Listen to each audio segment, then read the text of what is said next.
Hello, ladies and gentlemen, boys and girls, and welcome into another episode of Infection Podcast. My name is Nick Craig. You can follow me on Twitter at Nicholas M. Craig. You can check out our website, infectionpodcast.com. Welcome into this episode 421.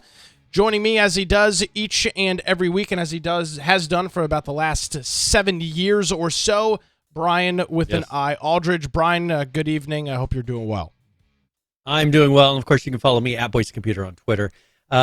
This week has been pretty crazy. Some big things happening. One thing we'll be talking about tonight. Let's see which way I got to go.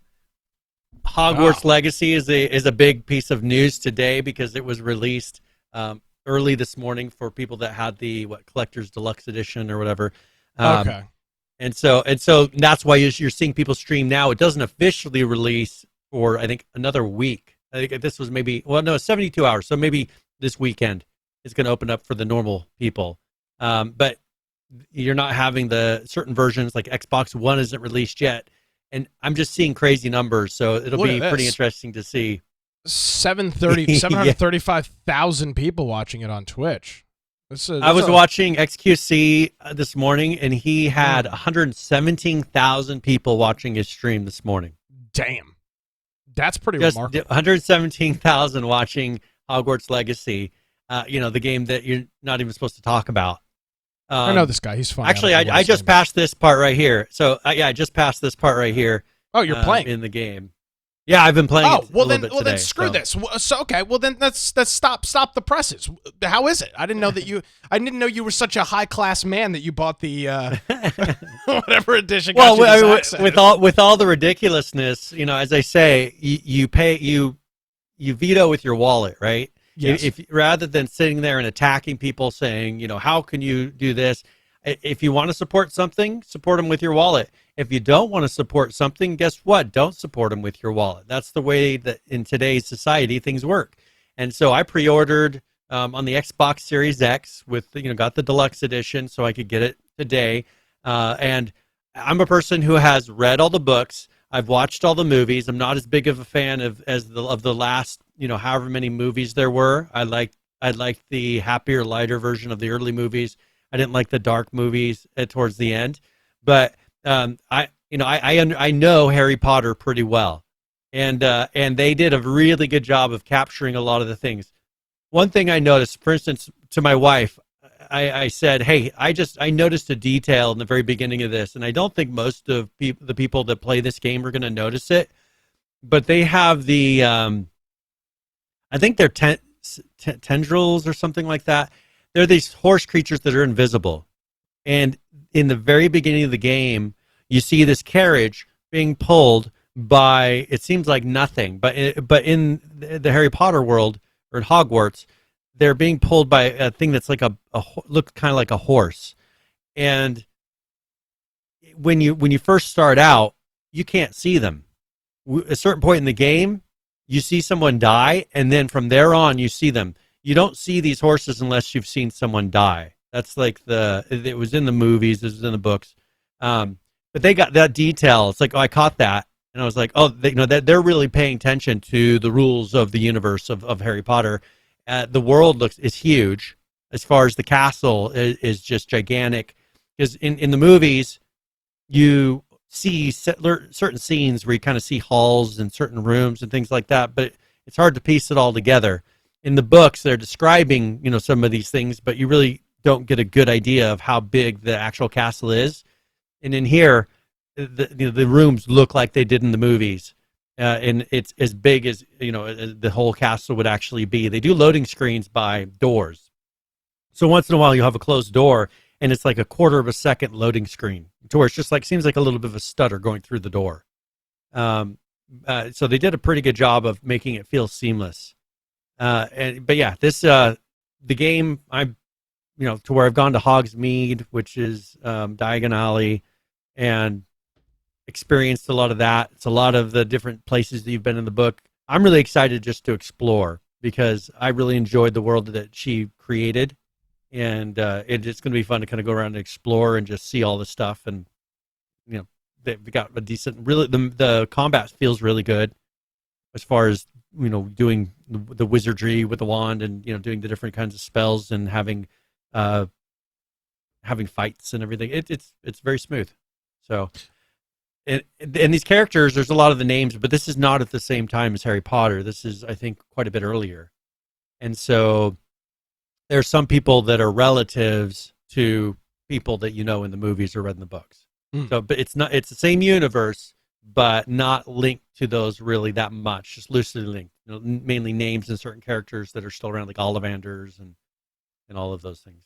And you've not read any of the books or seen any of the movies, so I'm trying to keep it kind of. So basic. I definitely haven't read any of the books. I did, for a very brief period of time, watch a little bit of one of the movies. Long story, I'm not going to get into it, but it was on for a period of time while I was waiting for the rain to stop at an event. So I did see a little bit of it there. But so to answer your question, no. However, it is pretty clear to me that a game that is not even fully available to the general public yet, you had to buy that special edition, as you mentioned. The fact that it is got over nearly 750,000 viewers watching live right now on Twitch. Yep. If you put YouTube in there with their live and pre-recorded, millions of more viewers over there. Yep. There's obviously, Brian, some huge general interest in the game.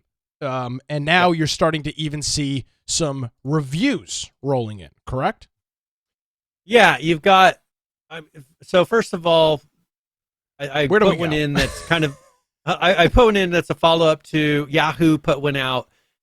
There's a Forbes one that goes over the whole controversy if you want to dig a little bit more into that. Seems like it's a little bit more put together, but that'll be in the show notes so that you can go and check it out. IGN put out a review that a lot of people were upset about because they were one of the first ones to not bend the knee to the mob and said, hey, actually, this is a really good game. They named some things that were that they felt like were issues. Now, I think they played the PlayStation 5 version.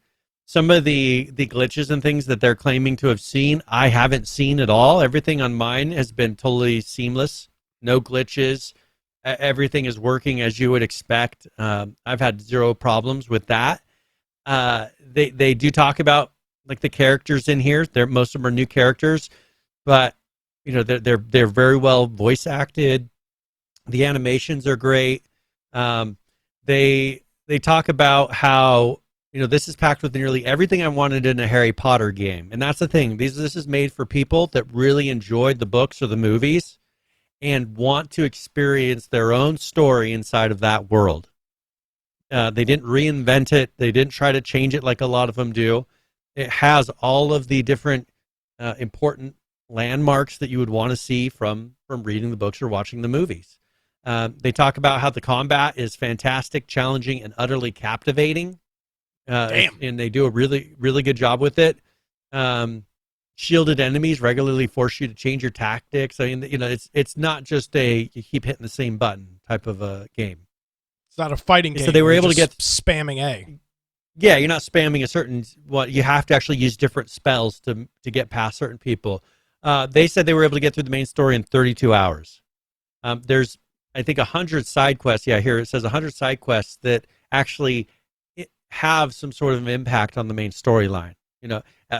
Decisions that you make kind of change how people respond to you or what's said to you later in the game. You can be a dark wizard. You can be a good wizard. And so, for instance, the spell that kills people, the Avocadaver spell, that one is a dark spell. And so people aren't really supposed to know it. And if you become a dark wizard, you can learn that spell and kill people instantly in the game. I don't know how that gets used later. But yeah, it's done very well. The story so far is really good. They're doing a really good job of kind of pulling you into the story. I'm only so far through the story. It hasn't really unfolded for me yet, all the different things and powers that I have. But for me, a 9 out of 10 so far, I would say. The only reason it wouldn't be a 10 out of 10 is it's not using 100% of the Unreal Engine 5.1. It doesn't look ridiculous to where I'm going up to buildings and looking at the brick and saying, look at the detail on that. That would have made it a 10 out of 10 for me. Now, It's you could tell it was started before Unreal Engine 5 and then adapted up.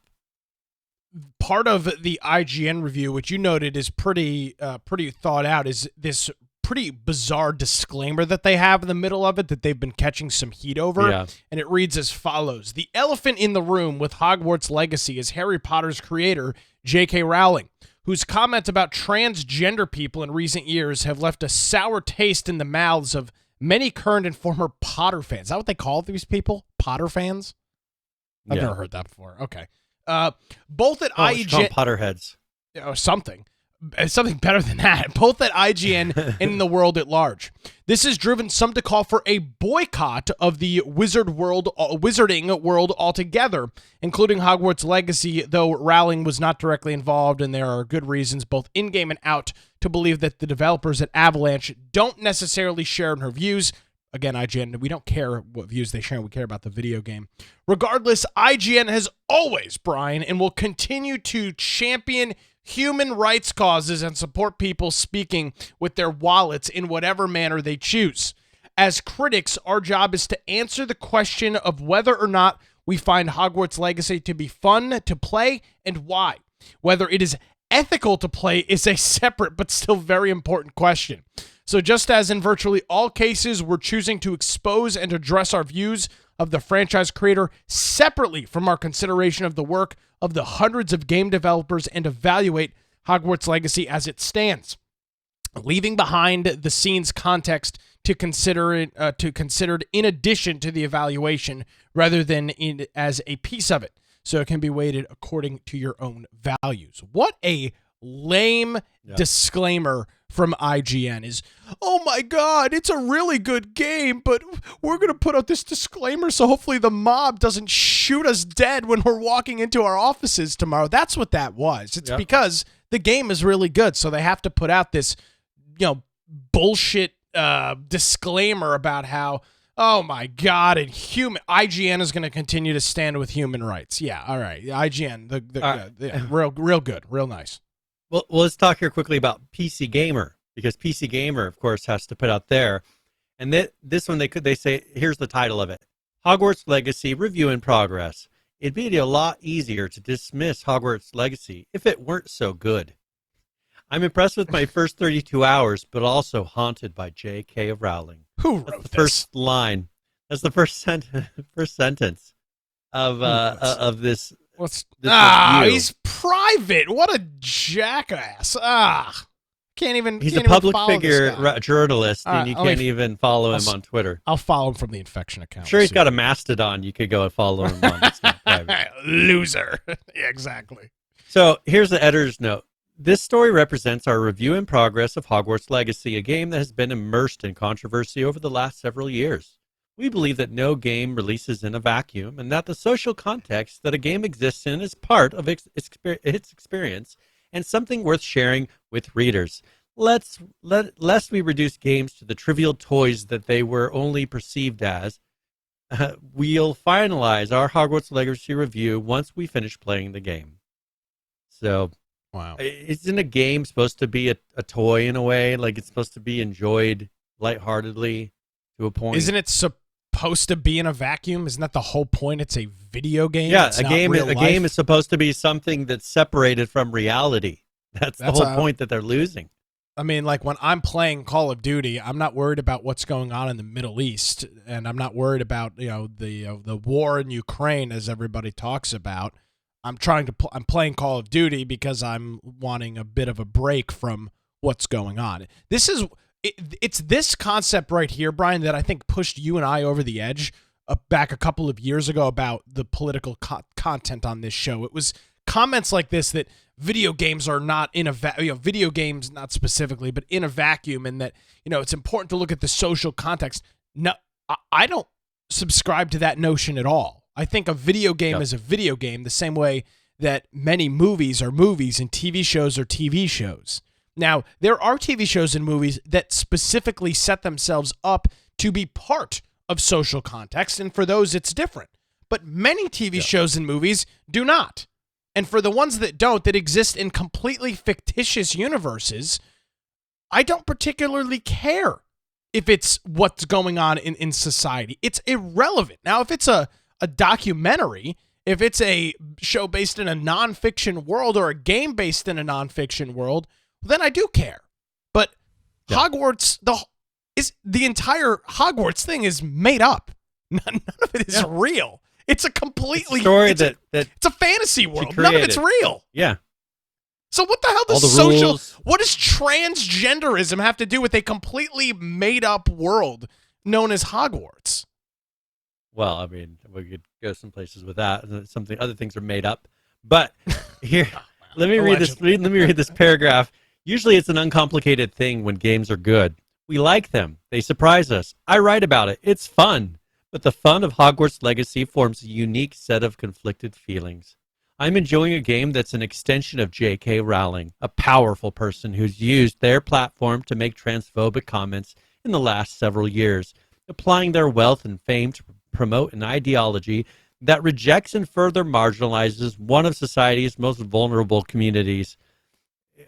Just the talking here that they're doing, it's just ridiculous how they're trying to make it seem like that liking this game means that you are anti-trans. That's really what they keep pushing. And if you look, I put a lot of different tweets from people. The first one is let's start with the first one because give me a second. There was a website created by somebody. Have they streamed that wizardgame.com? Because they don't want to say the name. Now, you want to know what's funny about this?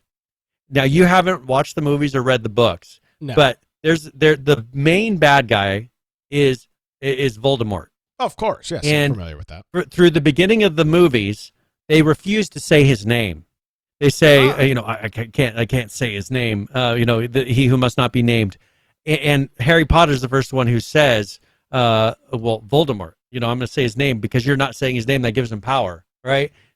They're repeating the lore of Harry Potter and how they're boycotting Harry Potter. They're saying that they refuse to say the name of what they consider the Dark Wizard.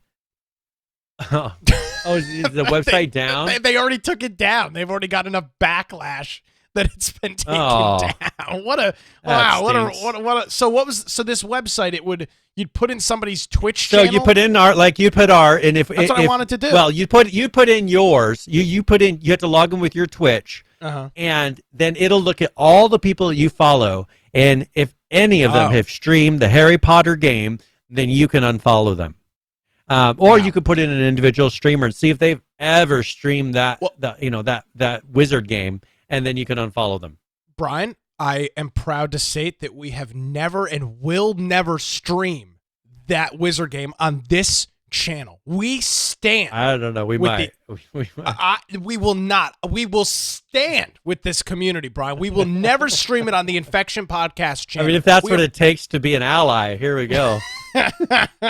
All right, so we made up a website. It's already been suspended by its owner. Taken down, I guess. So now it could have potentially, if it was like a cheap cPanel site, it could have maybe gone over bandwidth. Yeah, I mean, they could have had so much traffic that it got shut down. Yeah, so I guess that's a possibility. All right, what else we got?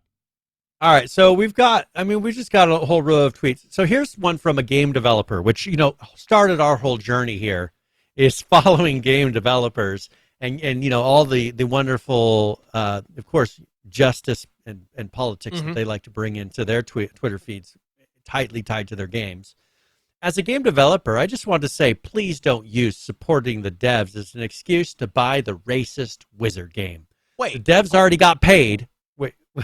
Why is it racist now? What sense? I thought because it was transphobic. Your sexuality is my race. Come on, it's racist.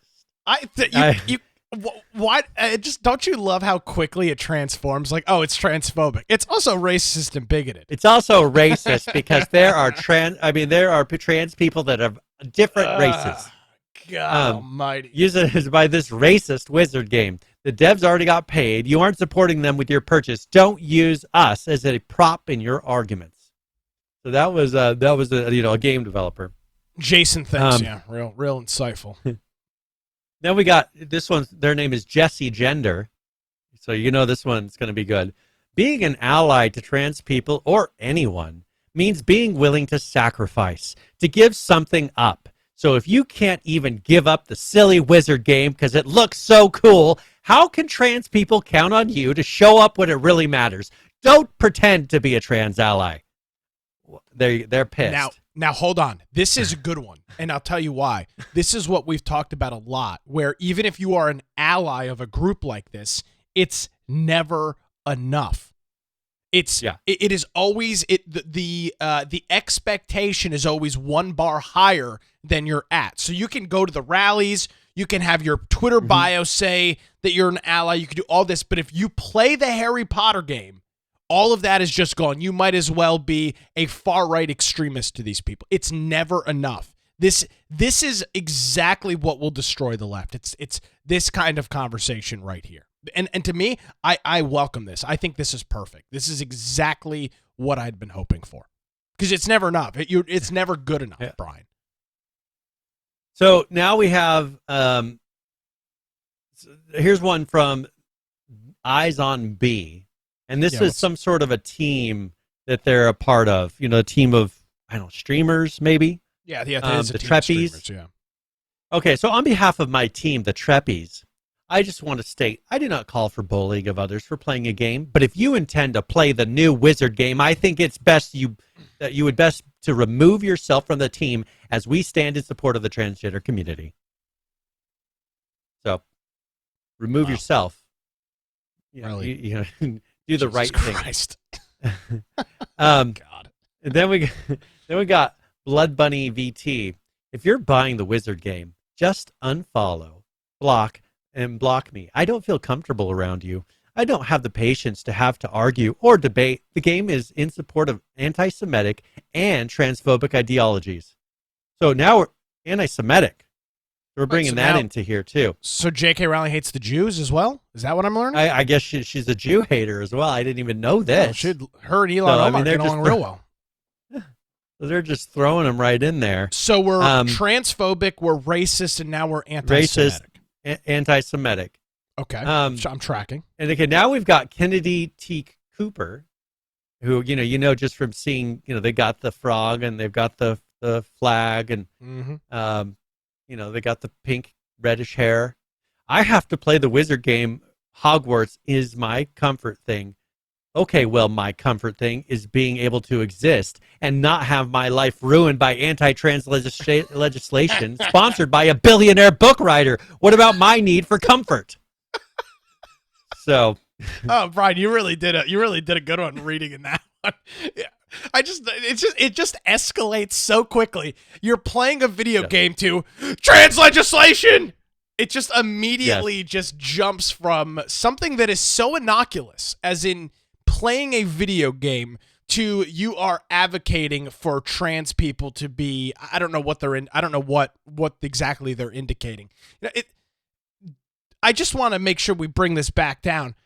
The Senate is currently controlled by Democrats, and there's a Democrat in the White House. So the idea that there's going to be any sort of federal trans legislation that is going to ruin the LGBTQIAP plus community is nonsense. Yeah. Now, will some state legislatures do some stuff? Yes. And should they do some stuff? Yes. Because there's a lot of this garbage that's out of control. But the idea that there's going to be this swath of laws coming from the federal government is just bullshit. There's nothing indicates that at all. You think maybe, Brian, tonight's the State of the Union. You think maybe Joe Biden will bring up Hogwarts Legacy and talk about it? I mean, I'm sure he might call it that Wizard game. I don't know if he'll say Hogwarts Legacy. He doesn't want to give it power. Well, that would be right on brand with him anyway, since he wouldn't know what it was. Didn't know what it was. So that would that be Wizard that would be game. good. Yeah, I mean that'd be on brand for him. Interesting. So. Here's one of the more mellow ones by Katie Hendricks. Just one of the best things about people streaming the Wizard game is that it's given me a great chance to clean out my followers list on Twitch. Now, I picked this one. Clean up your I picked this one for a couple of reasons. First of all, we follow this guy. He was a developer over at Arc, so we were super interested in him back when he was working at Arc. But then I saw the reply is what really caught my eye on it. Some person responds and says, I was considering piracy, so I was considering committing a crime, but it looks so ugly. Then this developer, this is a game developer responding saying, pirate it, play it on your own, and send love to the people who worked on the game. So you've got a game developer that is actively advocating for you to pirate a game because, so you still need to play it because here's the thing, Brian, little secret for you. It's a good game. So it's a good game. So you still need to play it. The fact she said that it's ugly is kind of silly because it actually looks really It looks nice. great. Yeah, it looks absolutely phenomenal. But so pirate the game because you have to play it because it's so good. And then send your love to the developers. But steal it. Well, I wonder how Cade Hendricks would feel about people stealing Ark. I wonder if he would be okay with that. Well, now he works for Obsidian Ann, I think. Well, okay. Well, when he worked for the Ark folks, would he have been okay with people stealing the game because Studio Wildcard? They didn't agree with the interpretation of the Triceratops? Would that have been a perfectly good reason to pirate the game? My guess would be no. Just you talk about literally shooting your own industry in the face, encouraging piracy within a game, which is something that I think broadly across the entire game development industry is frowned upon. But for them, there's nothing stopping it. So I'm looking forward to the next time this guy releases something about a game, and I'll tweet at him from the Infection account and ask him if it's okay to pirate the game because of something I disagree with. So I'm very much looking forward to that. All right, so I got one more that kind of follows along, and this one's by Yes, I Missed the Bus. Yes, I Missed the Bus. Yes, I missed the bus. Okay, great. Public transportation issue. Yeah, so this person, now here's something we haven't talked about. We'll talk about it here in a second. There is a transgender character inside of the game. Oh, well. Ignore that. Okay. So this is Sorona. So they point out, this is Sorona Ryan, the trans feminine character in Wizard game. As far as we can tell thus far, her voice actor is cis. A cis man, to be precise. What a effing joke. I mean, talk about... Wait, so hold on a second. How can this Twitter account, who is, first of all, let's look at their bio. I wasn't gonna read that part. Well, I'll read it for you anyway, Brian. How about this? Go ahead. Australian, so you already know right there what the problem is. Well, hey, Joe. You Emily, know this person? she, they, 21, gay ass. I don't know what that means. Xeno, Megton, Pokemon, it goes on and on. So, how can this person with 252 followers on Twitter, how can they identify whether the voice actor for this is a trans person or not? How can you immediately jump to that conclusion? I mean, as far as we thus can tell. As far as we thus can tell. And see, this is it. Like, there's never any semblance of normalcy in this. There's never. Yeah. Now hold on. Somebody responded 42 minutes ago and said that the voice is by Rebecca Root, a trans woman. Well, okay, but what you don't understand is they've come. They said also it's Sir Ona Ryan. Really? So literally, the voice actor is a trans person. This moron from Australia assumed that it wasn't to try and fit a narrative, and now they're being called out on. Yeah. Rebecca Root. I mean, I'm looking at her. She is a look at her. She was born a male. She was born in 1969. Yep. So she did the voice acting for it. She is trans. And they're still pissed. They're still pissed. Jesus Christ. Because you said at the beginning, there's nothing that you can do that'll be enough. No, right? Nothing. There's a trans actor, there's a trans character in the game, which is 100% more trans characters than there were in the original. Other than, I take that back. There were, polyjuice potion. You could drink potions, and there was males being females, and they looked like a female even though they were born a male.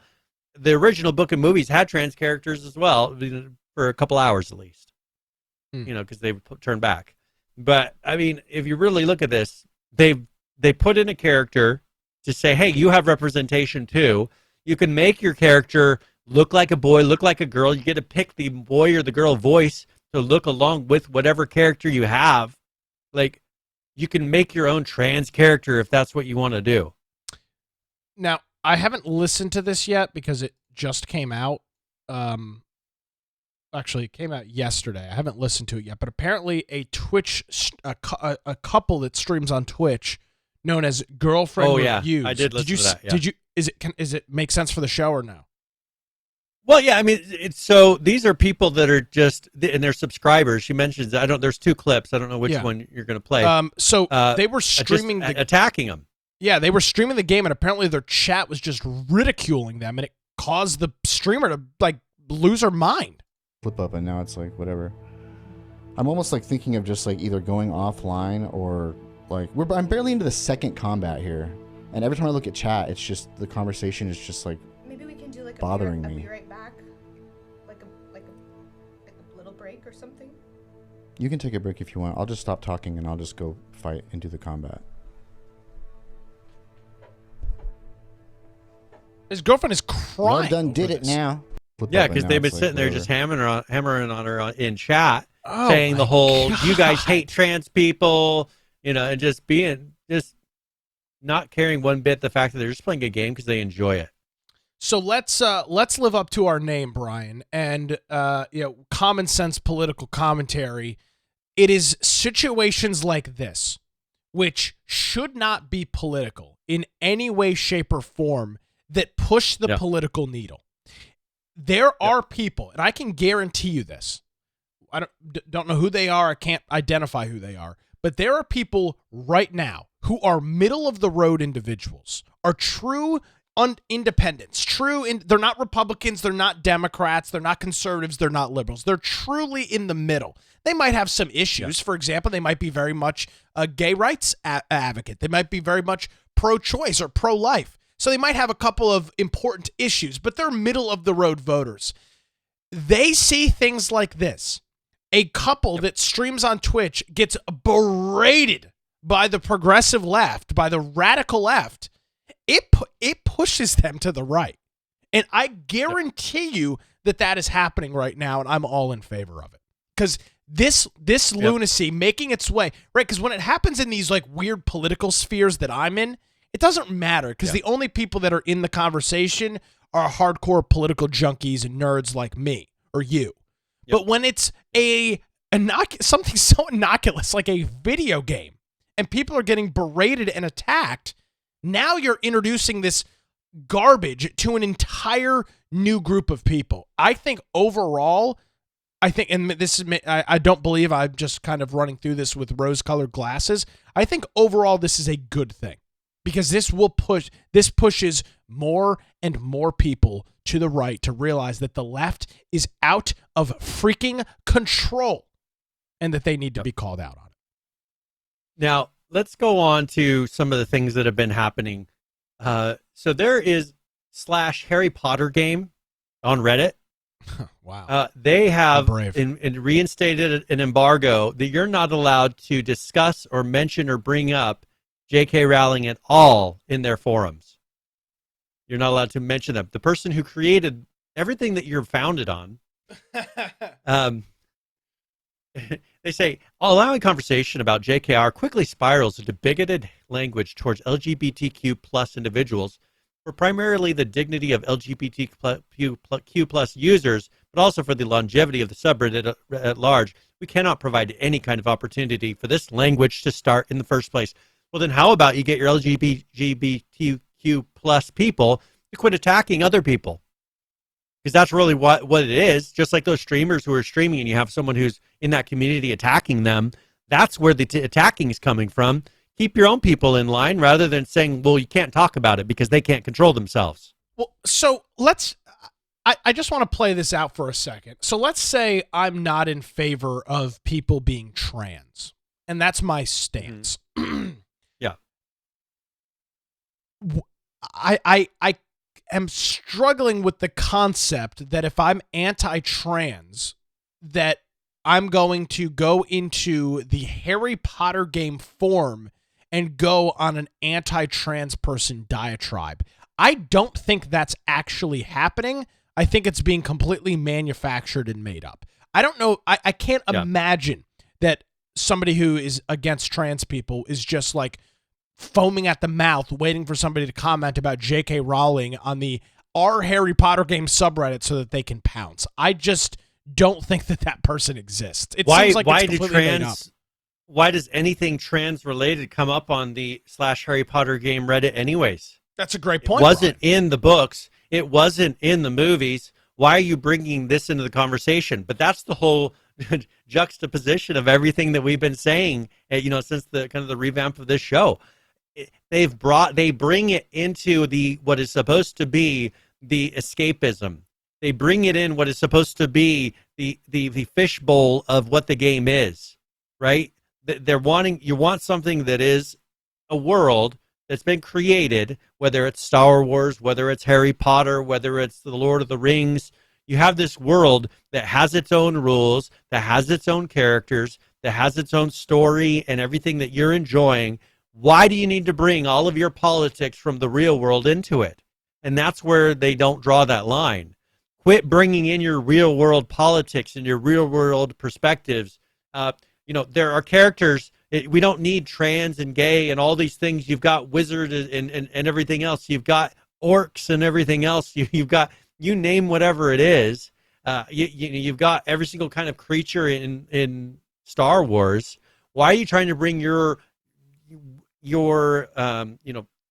Earth and America and whatever it is, your particular viewpoints and politics and everything that have nothing to do with that world that's been created, and bring it in? And now they'll say that there is reason. They'll push that back on that and say it's important that they're represented.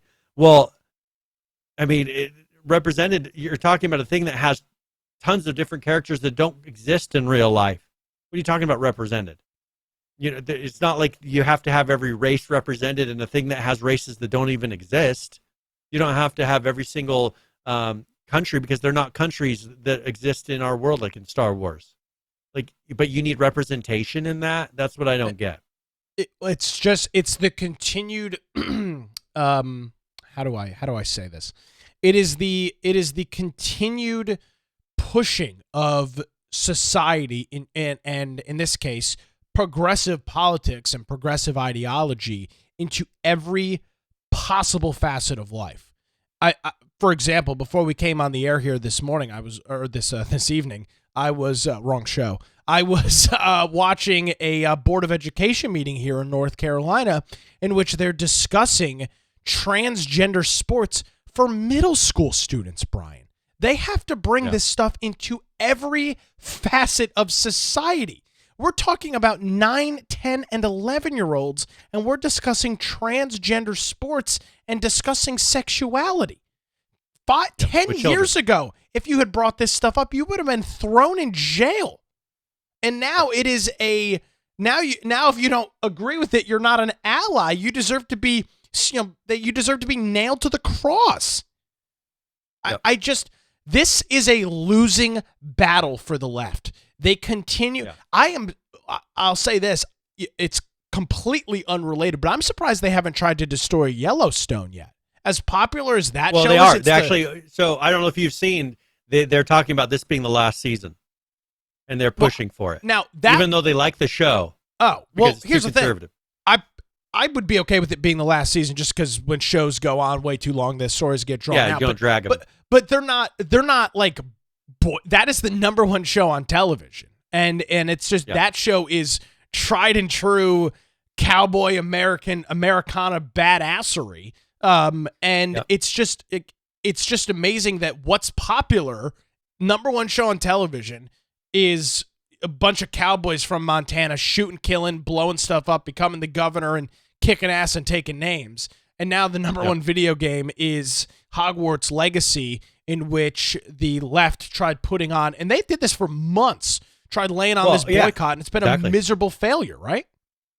Well, okay, so Newsweek put out an article here in the last day or two, and here's how they started out. Days before Hogwarts Legacy's official release, the verdict is already in. efforts to rally a boycott of the much talked about video game over its association with embattled author J.K. Rowling have failed. Harry Potter writer, has fallen from beloved to beleaguered in recent years because of these comments, but they say also that she's receiving a lot of support for her stance with hashtag I stand with J.K. Rowling trending on Twitter in the past. This is something where I think people need to realize there's a lot of people that do believe that because she's not, we've talked about it last week, she's not an extremist.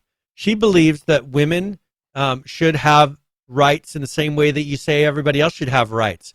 When men have taken over from sports to beauty competitions to you name it, men are coming in there, biological men are coming over and winning these things easily. Now, I don't know why they're winning the beauty contest. That makes no sense to me. But when they're coming in and winning these, when they're winning sports events easily, as a female, I'd be like, hey, that's unfair.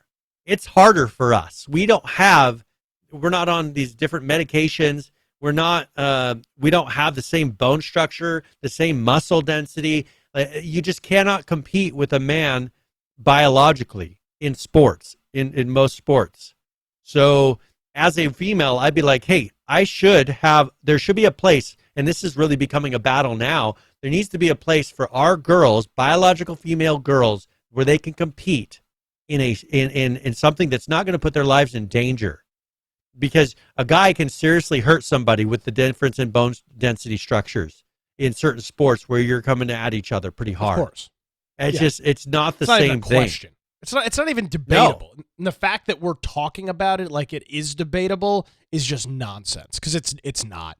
I like this Newsweek piece, Brian. I'm stealing it for my radio show later in the week. But it didn't work. And I think this goes to show a couple of different things, and I'll go back maybe to some of Phil Spencer's comments last week. Releasing a game in this climate is really tough. Yeah. But what does this go to show you? That if you're going to release a good game, it can overcome the waves. And many folks on the right have been kind of disenfranchised and kind of been under the impression that everything is canceled constantly. And while, yes, a lot of it is, there is some hope, Brian. It can be, things can kind of can wait above this and still float in this nonsensical world that we're living in. So we'll continue to follow this Hogwarts Legacy. It'll be interesting next week when the full game is out to see the player numbers on Twitch, or on Steam. I can't wait to see how high that jumps up on the list.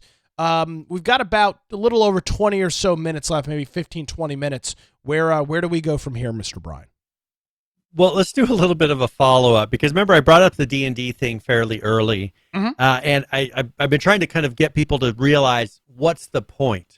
What was the point of that? Because I said it really early on, and I don't think people were looking at it in the same way. They were looking at how it was going to affect people with money-wise, how it was going to affect freedom in what you create.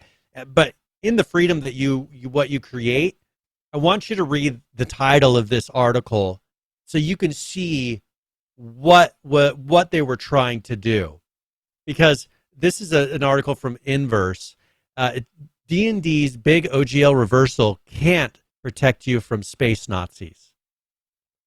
So if you don't understand what the point was, they wanted to make it to where you could not create content that they felt was dangerous.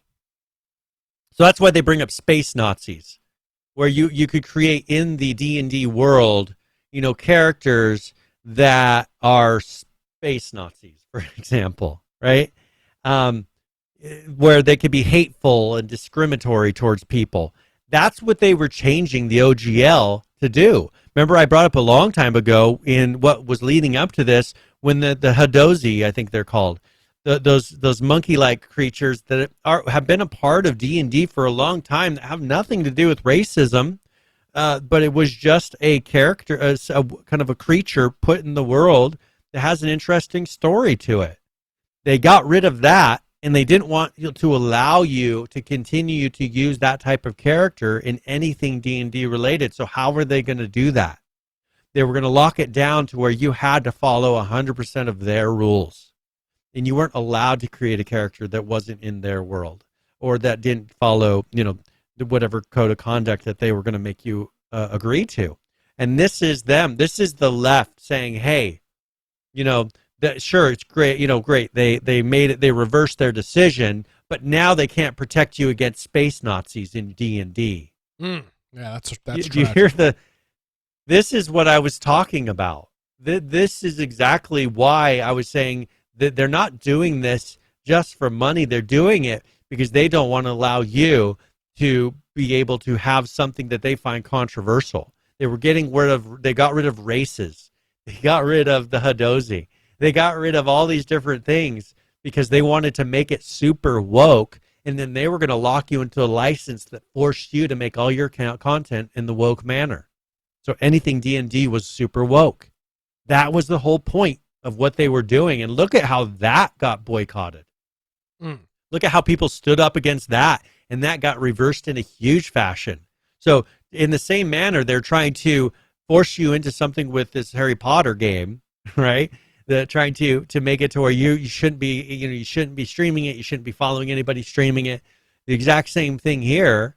They're trying to force you into their way of thinking, and the community stood up and said no. Just like they're standing up and saying no to the Wizard game, as far as people are watching it in mass. People are buying it in mass. People think it's a great game, regardless of what you think about it, what it means towards your community.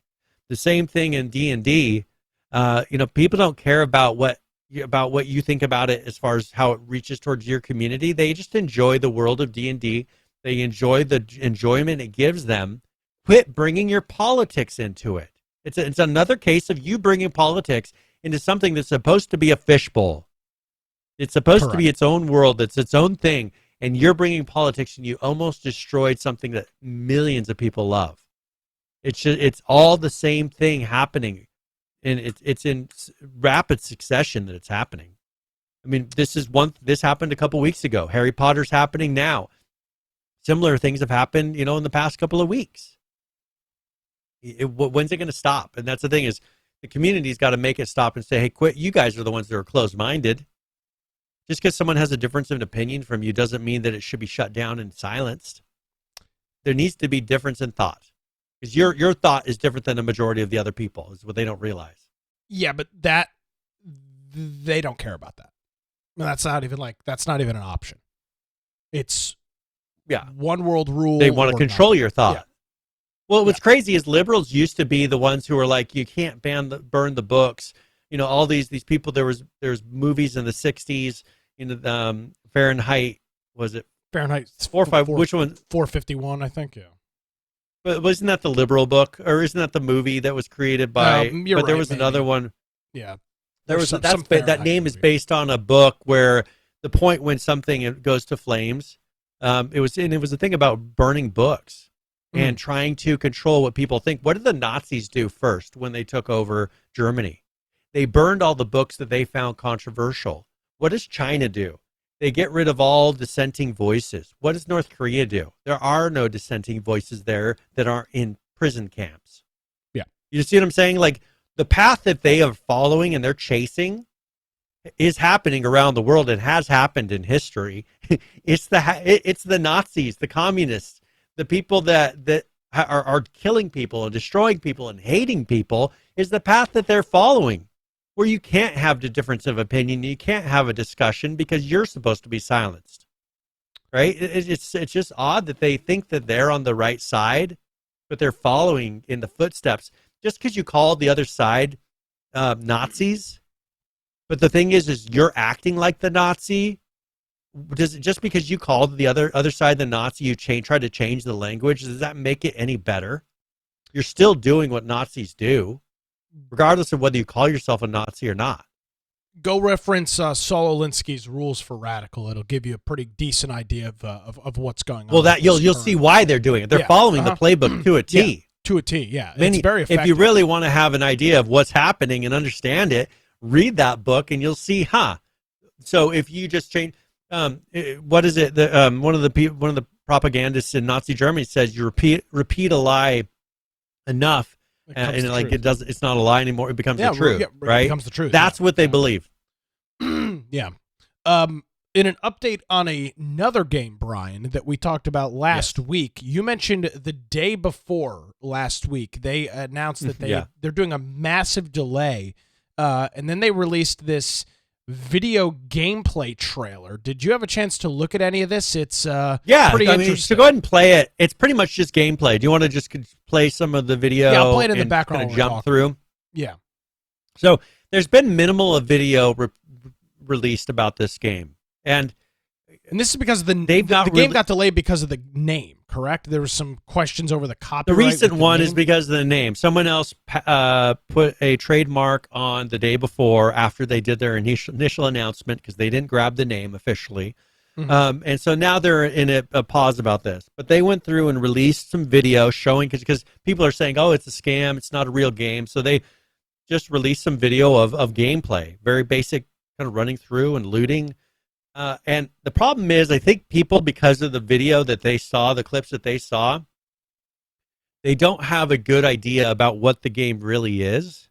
And so in their mind, we've seen this before, they're making the game whatever they want it to be. They're idealizing the game. Now, dangerous. This game is made by a somewhat small to medium-sized development group.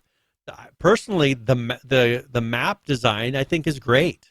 I think 5 years ago, if a game like this would have come out, people would have been shocked, right? They've done a very good job of designing the map. It looks like it's well populated. The animations I could be picky about. I would do a little bit differently with the character running and things. But when you get to, depending on how many players, this is a multiplayer game you want to have, sometimes you have to make them more simplistic, and they don't look as nice. But, people who haven't done any kind of game design aren't going to understand that. This looks like a open world survival game to me, and they're all freaking out, saying it looks like a watered down DayZ. Excuse me, not watered down is the right word to use. It looks like a more user friendly DayZ. It's got some. I get it. Immediately got it. The running, the camera angle, and the way that the character is running. Yeah. I immediately got some DayZ vibes. And so it looks like a fairly well-made game. It's a looter game, but people are freaking out, saying, "Hey, it's 10 minutes of running." Well, people who play this type of game, that's pretty much what it is, right? Run simulator. Press W. Simulator. It's a running simulator. Like here, the keypads, you can see the four because they're worn down. You can see the four combinations that it is, as far as 4 different digits. So you're supposed to guess until you get the right code, and probably it locks out or something like that. Kind of a cool way to do it. Oh yeah, that was pretty neat. So they got in there, it opened up or did something. Oh, my Louis Vuitton. Yeah, Louis Vuitton bag sitting there in the middle of a post-apocalyptic Subway restaurant by the looks of it. But yeah. But it looks like the level design looks good to me. There's zombies in it. You'll see later. How about what's the Tom Clancy game that this looks like? Christ, help me, please. Don't let me sink. DC. Yeah, it's the DC Division. Tom Clancy game. Division. It's got Division 2. The amount of garbage in the streets and the cars is very much a Division vibe as well. And it's a much smaller team than Division, so I think they did a decent job. Sure. And of course, now there's been a controversy since some of the stuff was released, and they're saying that they copied a game trailer. So there's a game trailer that was released. It's not. I don't know if it's this one, but they're taking stills. So I don't know if you could pull up that tweet. Yeah. Or sorry, it's a PC Gamer article, but they've got tweets where it shows some side by side, and they're saying that this is kind of a ripoff. They're ripping off. Look at the headline, though. The day before train wreck continues with accusations it's copied other game trailers. I mean, what a terrible headline to write. So, what are we looking at here? So go to that tweet there. There's a video, and you can see. I haven't watched this. I've seen stills. 4 seconds. So we can see how. Really? 4 seconds is what they're using as their justification for this is copying. This is their justification, and just because they have certain They copied part of Call of Duty Cold War's zombie release trailer. They literally just stylized it the same way. Yeah. Who cares? Yeah, but it's still the game. I mean, this is a small group. I guess, they're not being very creative, so they kind of said, hey, well, let's recreate this. Probably what they said, let's recreate this. I completely disagree with that premise. They're not being very creative. They thought that looked cool, and they used it. It's not like they took the video and just cut it into their trailer. Their game was stylized in a way in which that works. I disagree with that completely.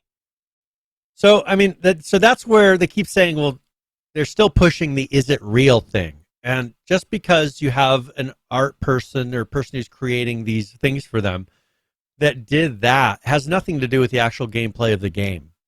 They did something that's how they chose to portray it. It's The Division. It's like, it's a freaking, because cars in the street.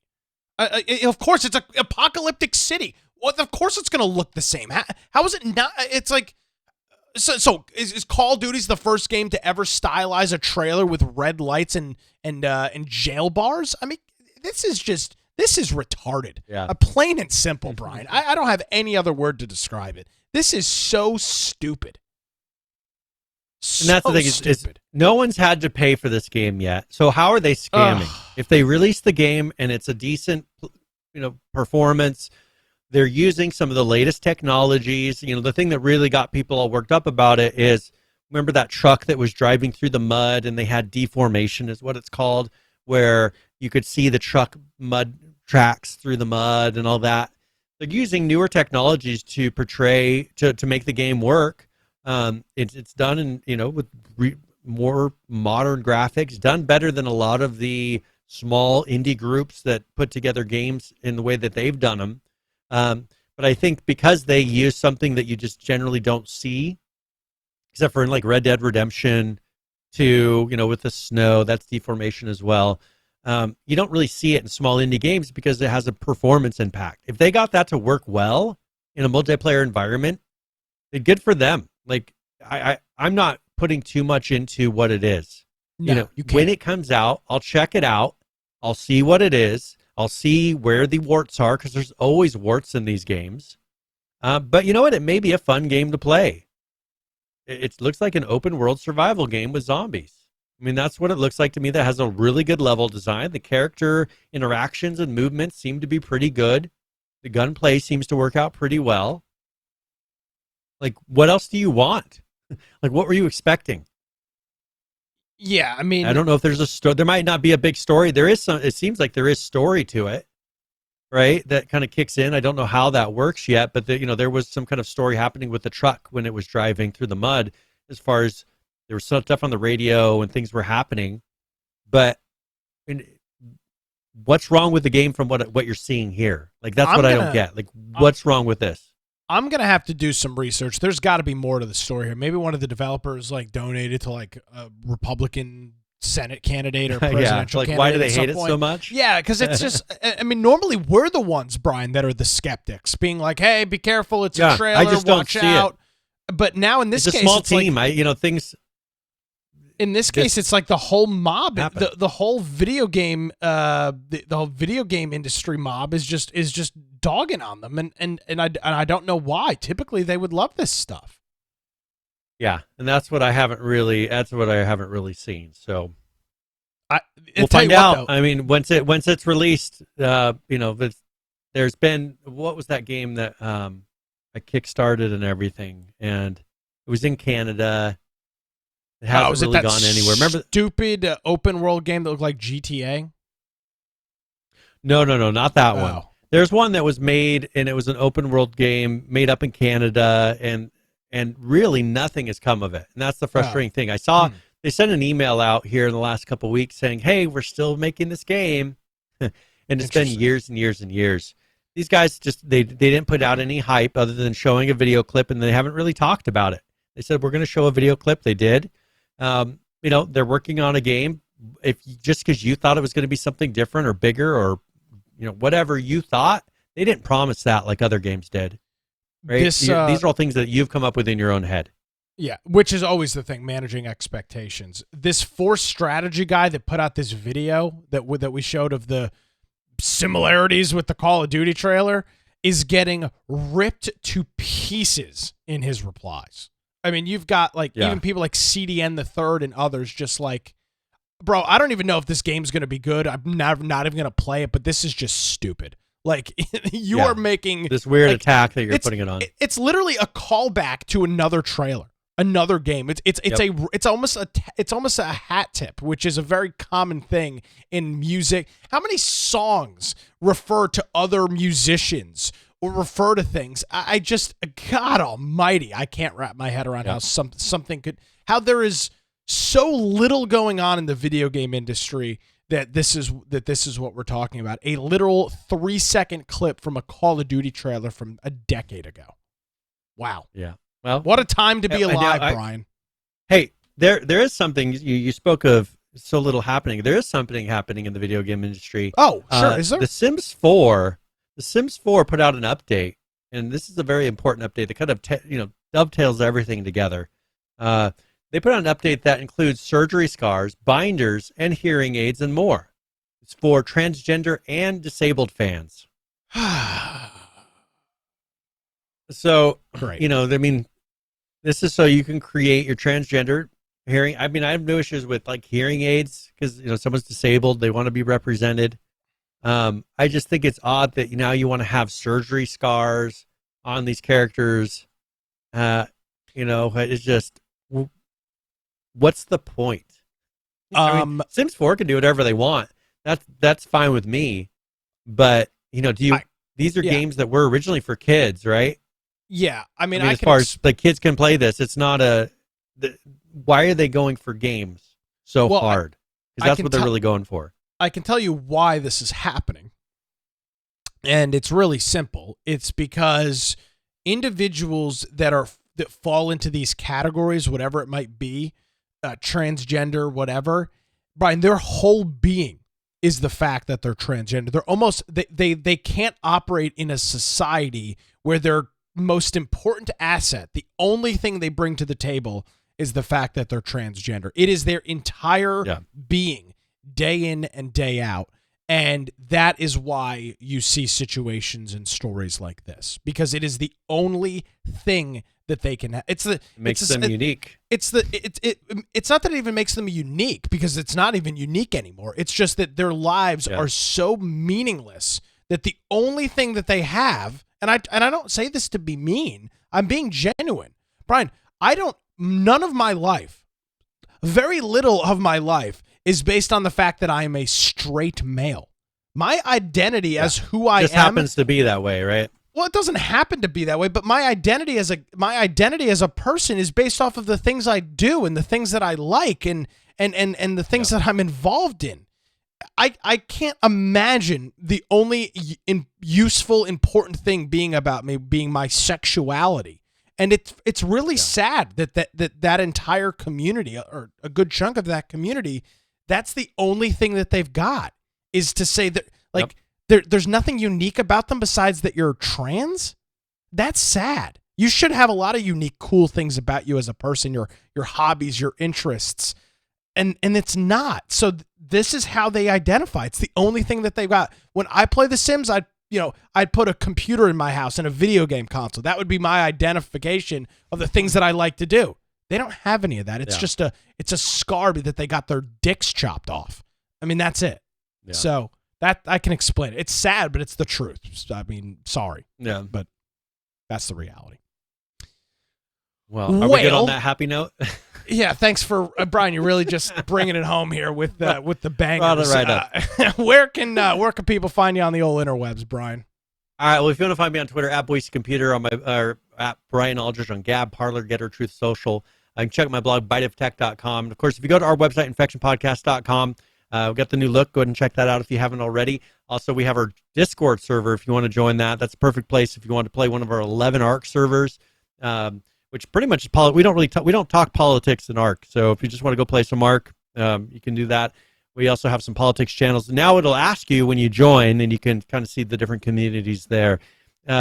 Also, there's a news channel. If there's a topic, maybe something you think we should cover, something we missed, toss a link to it in the news channel. We'll review that before the live show. Of course, you can watch us live on Twitch and YouTube, or you can listen to the podcast in the lower right at all the different podcast forms. If there's a platform that you listen to us on, the logo hasn't updated or something like that, make sure you hit us up and let us know so that we can go and see why that hasn't happened. And if you are listening to it, that means the show notes for that particular episode have already been uploaded, and go watch and play it right on there.